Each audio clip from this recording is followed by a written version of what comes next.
I give you credit for the man you've chosen to become, for choosing to walk in your own footsteps. I'm proud of you.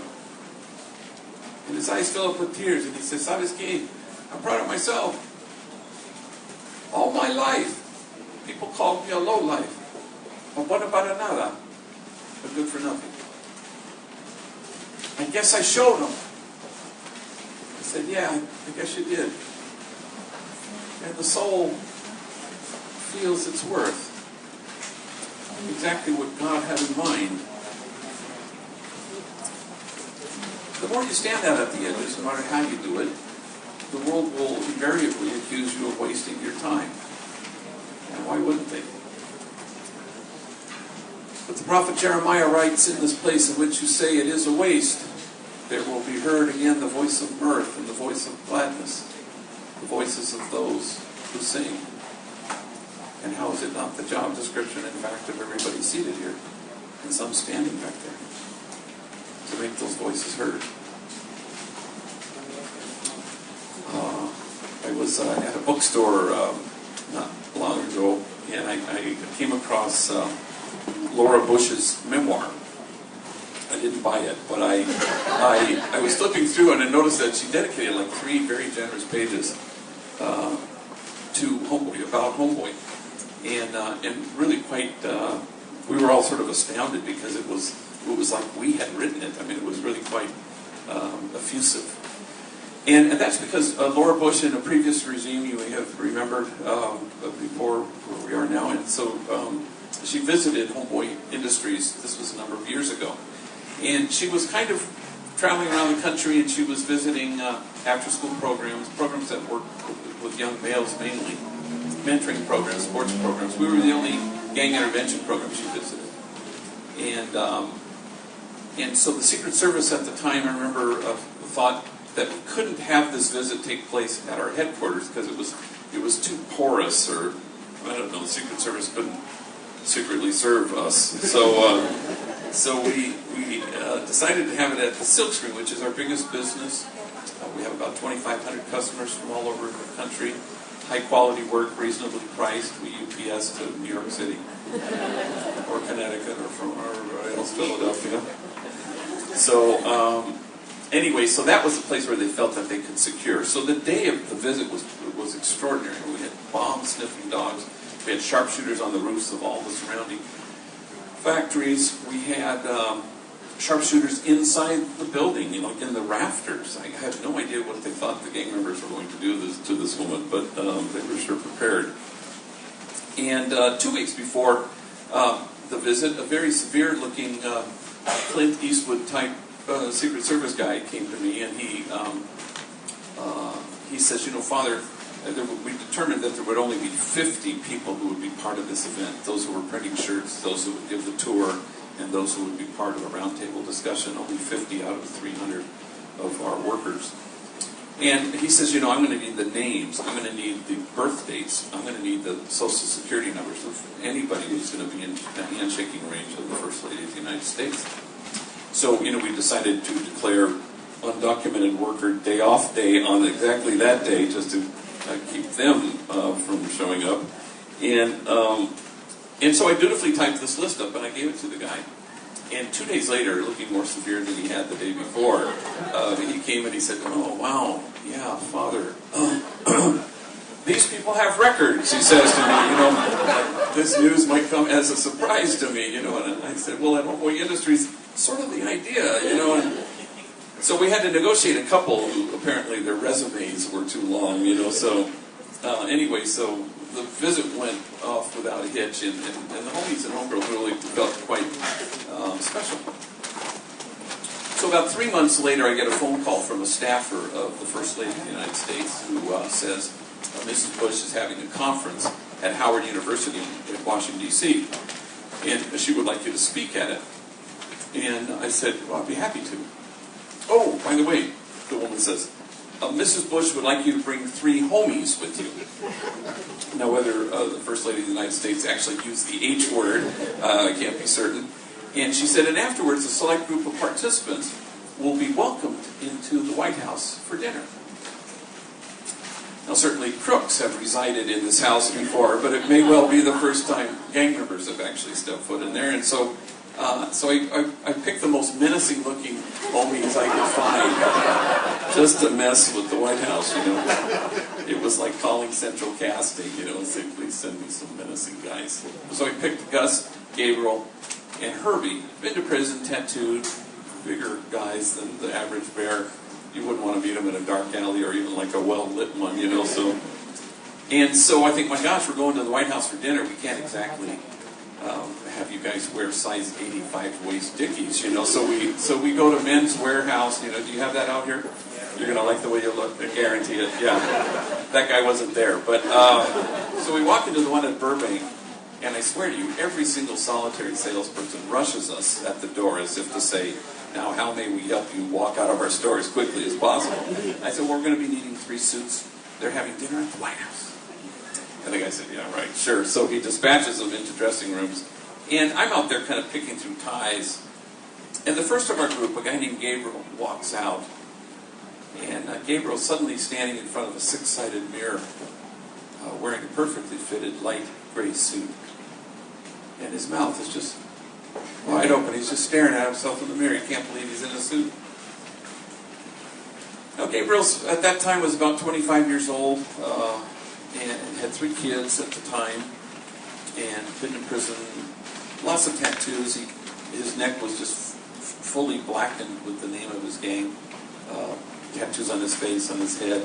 At that point, he had undergone like 36 laser treatments, which are very painful. He needs just like 96 more, and then he'll be good to go. And at that time, he doesn't work for us anymore. He works at a better paying job, which is always the hope. Oh boy, that you move on. But at that time, he supervised our part-time workers, and he was the premier tour guide. So he'd greet you at the door with this beaming smile, and he'd walk you to the job developers and introduce you to them, and he'd hand you goggles so you could watch tattoos being removed on the premises. And he'd give you a hairnet so you could watch enemy rival gang members baking bread together. And he'd walk into the cafe and he'd tell you what dishes he likes the most. I don't believe I know anybody with a finer heart than this kid Gabriel, though the packaging might suggest otherwise. Pure, innocent, true, solidly good. The day won't ever come, in fact, when I am more noble or have more courage or I'm closer to God than Gabriel. So I walk over to him and I tap him on the shoulder and are you okay? And he can't take his eyes off the guy in the mirror. He says, damn, gee, I'm already pinching myself. Like he can't believe he's in a suit. Can't believe he's headed to the White House. Well, I purchased tickets months in advance, and as soon as I got the invitation, and then, I don't know what compelled me, but 2 weeks before we were scheduled to go, I called Gabriel in, and I say, hey, Maple, did you ask permission of your parole officer to go to Washington, D.C.? He goes, oh, of course I did. I said, phew, I was just checking. Yeah, she said no. I go, Gabriel, when were you going to get around to telling me this? He goes, I wasn't going to tell you. I was afraid you wouldn't let me go. I'm like a little kid. I go, we got to do this the right way. What's her phone number? So with him seated there, I called this woman. I give the whole spiel, White House, dinner, conference, suits. And she says, nope, high control. High control parole, which you can imagine requires a certain kind of hypervigilance. I said, could I, talk to your supervisor?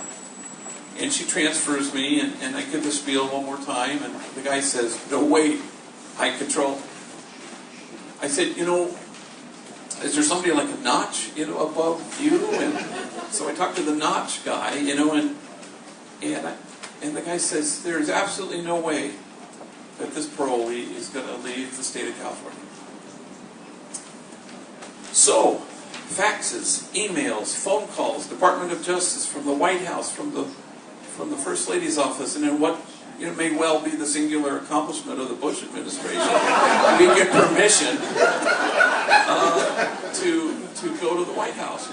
We were going to go anyway, but permission I find is preferable to any other So the day that we're scheduled to go, was mishap after mishap. The homies were late, they're always late, and so that puts us sort of behind the 8 ball. We're suddenly in morning rush hour traffic on our way to LAX. And again, for no reason at all, it occurs to me to ask nobody in particular, did you all remember to bring your IDs? Calladitos. A lone voice on the back seat. Shit. It's Gus. We have to go back and get his ID. It's unbelievable.